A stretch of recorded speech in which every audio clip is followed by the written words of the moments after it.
आज दिनांक 27 एप्रिल. आजच्या प्रवचनाचा विषय नामधारकाने टाळण्याच्या गोष्टी. आपले विचार स्वार्थाचे नसावेत. स्वार्थामध्ये अभिमान नेहमी जागृत असतो. स्वार्थी मनुष्याला जगात सुख मिळणे कधीही शक्य नाही. नीतीची बंधने पाळा. परस्त्री मातेसमान माना. प्रपंचात एक पत्नी व्रताने राहणारे गृहस्थ लोक ब्रह्मचारीच होत. परद्रव्याची अभिलाषा धरू नका.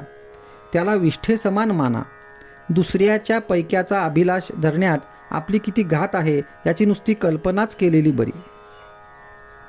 परस्त्री परद्रव्य यांच्याप्रमाणेच परनिंदा ही अत्यंत त्याज्य गोष्ट आहे.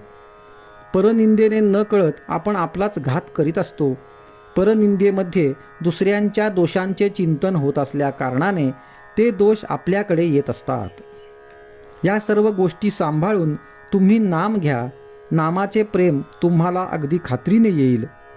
हे सर्व करीत असताना तुमचे आईवडील, बायका मुले यांच्या बाबतीत असलेले कर्तव्य करायला चुकू नका आणि त्या कर्तव्यात आसक्ती राहू देऊ नका. कोणत्याही मोबदल्याची अपेक्षा न ठेवता केलेले कर्म हे कर्तव्यच असते. ते कर्तव्य सांभाळून नीतिधर्माने वागून आपला प्रपंच करा आणि भगवंताचे स्मरण ठेवा. मग तुमचा प्रपंचच परमार्थ रूप बनून भगवंताचे प्रेम तुम्हाला मिळेल हा माझा भरवसा तुम्ही बाळगा. प्रपंच हा मिठासारखा आहे. भाकरीत मीठ किती घालायचे असते तर अगदी थोडे, फक्त चवीपुरते.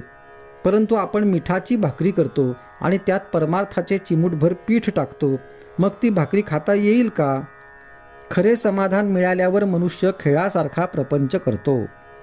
त्यामध्ये तो वर चढला की खाली पडला तरी सारखाच राहील.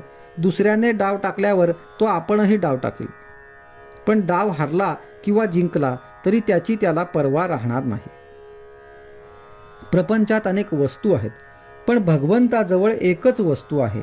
प्रपंचात कितीही वस्तू आणल्या तरी त्या पुऱ्या पडत नाहीत, कारण एका वस्तूच्या आणण्यामध्येच दुसऱ्या वस्तूच्या आणण्याचे बीज आहे. पण भगवंताचे तसे नाही. भगवंताची वस्तू एकदा आणली की पुन्हा ती आणायला नको. समजा एका दुकानात पुष्कळ माल भरलेला आहे, पण आपल्याला पाहिजे ती वस्तू तिथे नाही, म्हणजे आपल्या दृष्टीने तिथे काहीच नाही.